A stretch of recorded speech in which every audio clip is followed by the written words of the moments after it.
So it was raining just probably like 2 hours ago, and it was so gloomy and ugly out there. But right now, look at this, it's really sunny.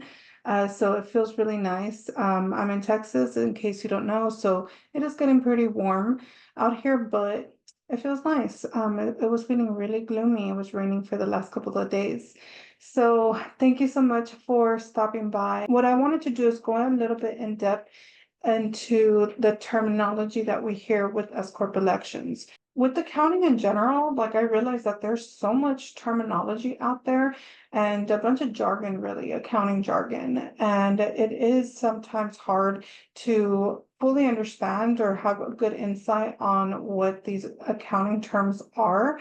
And especially if you didn't go to school for this, right? So what I do want to do is go over S-Corp terminology. Since I do talk about this a lot and I kind of throw these words out there, I want to make sure that you have a good understanding, at least enough for you to understand when you are speaking with an accountant when it comes to your S-Corp election. First, an S-Corp election, you might be familiar with it, especially if you watch my other videos. If you're not, an S-Corp is essentially an IRS tax election. This is an election that you make, and you tell the IRS, I don't want to be taxed as a C corporation. I don't want to be taxed as a self-employed or sole proprietor. I want to be taxed as an S corp. The S part comes from subchapter S of the Internal Revenue Code, so that's where that comes from. That's why it's called an S corp. With an S corp, it is really beneficial for smaller businesses because there are these tax savings that you wouldn't see otherwise.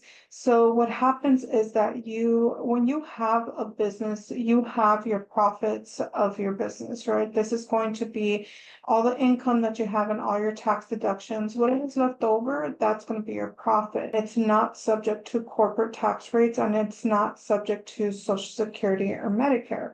Right now, if you're self-employed and you're a sole proprietor, you are subject to self-employment taxes, which is that Medicare, like Social Security and Medicare. So you're paying all of that on the profits of your business. Whereas an S corp you don't. That's like a general overview of what it is and how it helps. But let's get into what a shareholder is. When you make that S corp election, you are the shareholder. I work a lot with very small businesses, so we don't have to make it that complicated, really. What a shareholder sums down to is the business owner. Usually with the therapist that I work with, usually it's a one person that owns it's not complicated. It's like that one person that owns that PLLC or that LLC, and so they're the only shareholder. So I just like to think about it as the owner of the business. That's who the shareholder is, which in your case it would be you would be considered the shareholder. When you're self-employed, you're considered a sole proprietor. In this case, you're going to be considered a shareholder. Next definition is going to be our reasonable compensation. So you probably hear this a lot. You probably hear this a lot when you are Googling S-Corp elections, or if you watch my videos, you know that I've talked about that a lot. A reasonable compensation is a little bit tricky. This is a salary that you as a therapist and business owner pay yourself to reflect the work that you put into your practice. So if you do primarily, social work, or you're a marriage counselor and you see couples all day, then you want to pay yourself what somebody else in that position would be paid. That's not necessarily an owner of, their own practice. So we can't really have a salary that's, supposed to be at 80,000 and you're paying yourself 10,000 a year.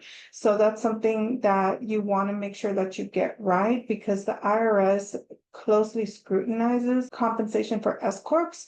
The reason being is because they don't want you to pay yourself too low. When you pay yourself too low, those Social Security and Medicare taxes, they're capped at your wages. So if you only pay yourself 10,000, you're paying Social Security and Medicare up to 10,000, when really you should have been paying like 50,000 or 80,000, and that's what you should have been paying Social Security and Medicare.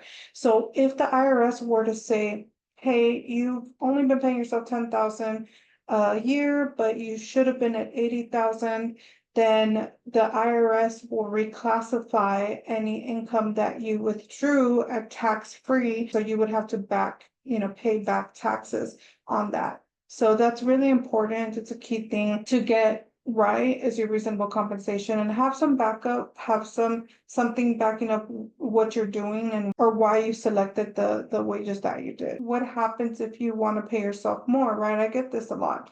So if you determine like, okay, I'm gonna put myself at $40,000, but I'm making 120, I'm bringing in 120, I need more than 40,000 to, for my living expenses, which is perfectly fine, because you could take out the remainder of the money and not pay payroll taxes on it. You want to have your wages that are reasonable, and anything in excess of those wages, you're not paying Social Security or Medicare. So anything that you pay yourself on top of your wages, those are called distributions. So when you hear distributions, that simply means that you didn't go through payroll, like there were no payroll taxes or withholdings or anything. That is your portion of the profits that you are taking out or distributing from the S corporation. Now, getting into payroll taxes. With payroll taxes, I've mentioned this several times. What we're talking about is your Social Security and Medicare taxes. So we still have to pay that, but it's up to your wage, your reasonable compensation. It's not based off of like your entire profits of your practice. So the S-Corp owners are responsible to manage the payroll taxes for themselves and for their employees if there are any.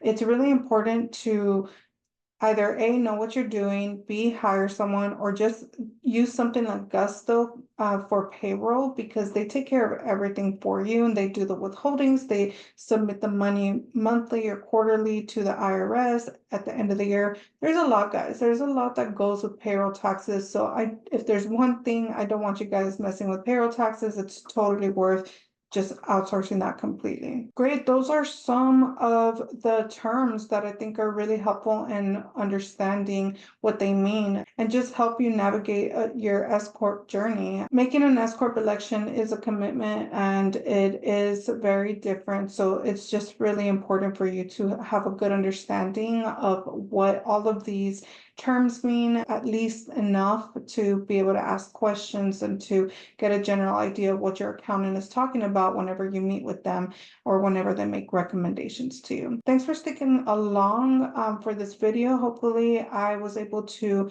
explain things thoroughly. If you need further clarification, please feel free to let me know. I'll be happy to make additional content that goes over more information or just be more clear in my communication.